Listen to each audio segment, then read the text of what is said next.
अस्सलाम वालेकुम एवरीवन। तो इसे जानते हैं ना, ये है बिट्टू बजंगी और नूह हिंसा, याद है ना आपको?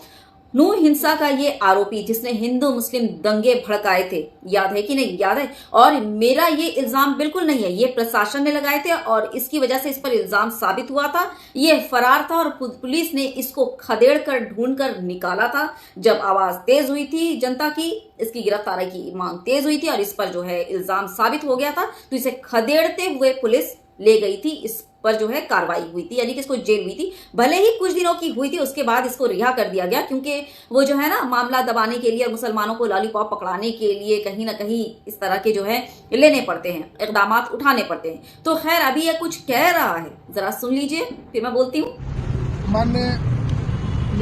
मेरा निवेदन माननीय प्रधानमंत्री जी नरेंद्र मोदी जी और गृह मंत्री अमित शाह जी और यहाँ के हरियाणा के गृह मंत्री अनिल विज जी से मेरा निवेदन, मेरे भाई को जिंदा जला दिया और मेरा भाई जिंदगी और मौत से जूझ रहा है। मेरा कसूर यह है कि मैं धर्म और बेटी और समाज के लिए काम करता हूँ। कुछ मुस्लिम युवकों ने मुझे टारगेट कर रखा था और उसी का नतीजा मेरे परिवार को भुगतना पड़ा। मेरा भाई आज हॉस्पिटल में 6 दिन से जिंदगी और मौत से जूझ रहा है और 6 दिन हो गए आज। प्रशासन की तरफ से अभी कोई क्लू नहीं मिला, कोई आश्वासन नहीं और ना ही किसी को पकड़ा। मेरा सभी पे निवेदन, इस मामले पर संज्ञान लें और मुझे न्याय दिलाएं। तो इसका कहना है कि मुसलमान ये जो है धर्म के लिए काम करता है, यानी धर्म के लिए ये नोच खसोट करता है, मुसलमानों को मुसलमानों के खिलाफ भड़काता है, मुसलमानों को मारने काटने की बात करता है। ये कह रहा है धर्म के लिए काम करता है, इसलिए मुसलमान इसके पीछे पड़े। भाई मुसलमानों के पास इतनी फुर्सत नहीं है कि तुम जैसे जो है दरिंदों के पीछे पड़कर अपना घर बार गृहस्थी बर्बाद करें। मुसलमान आज के दौर में बहुत परेशान है अपने घर को चलाने के लिए, अपनी गृहस्थी चलाने के लिए। मुसलमानों के पास इतना बेकार वक्त नहीं कि जो है इस तरह से धर्म का लेकर के ड्रामेबाजी करें। बात समझ आ रही है? तो इसका इल्जाम है कि मुसलमानों ने ही इसके भाई को जलाया होगा। लिख कर ले लीजिए, अगर कार्रवाई सही से हुई, अगर कार्रवाई सही से हुई।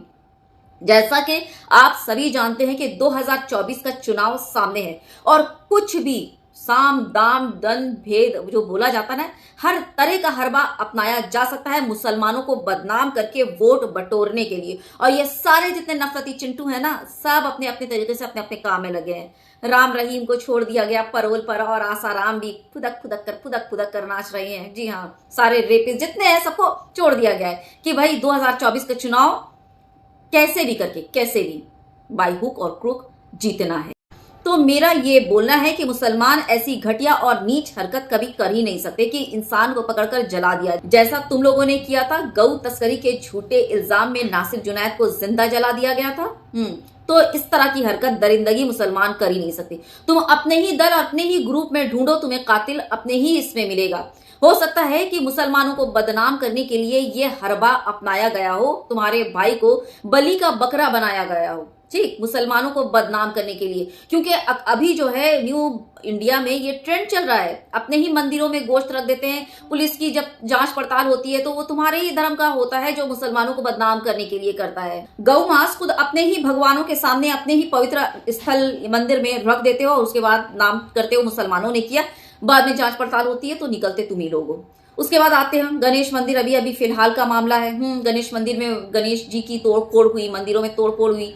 पता चलता है कि वो मुसलमान था और उसको अच्छे से पीट दिया जाता, मॉब लिंचिंग कर दी जाती है। जब पुलिस जो है वो जांच पड़ताल करते हैं तो पता चलता है कि अरे इसके हाव भाव तो हिंदू हैं, यानी कि वो हिंदू धर्म से ही ताल्लुक रखता है। तो बस ये 2-3 मैंने मिसालें दे दी, जाकर तुम खुद पता करो, तुमको अपने ही दल में ये कांड करने वाले मिलेंगे जो तुम्हारे भाई को निशाना बनाकर जो है मुसलमानों को बदनाम करने की ये साजिश रची है और वोट बैंकिंग का जो है, समझ रहे हो?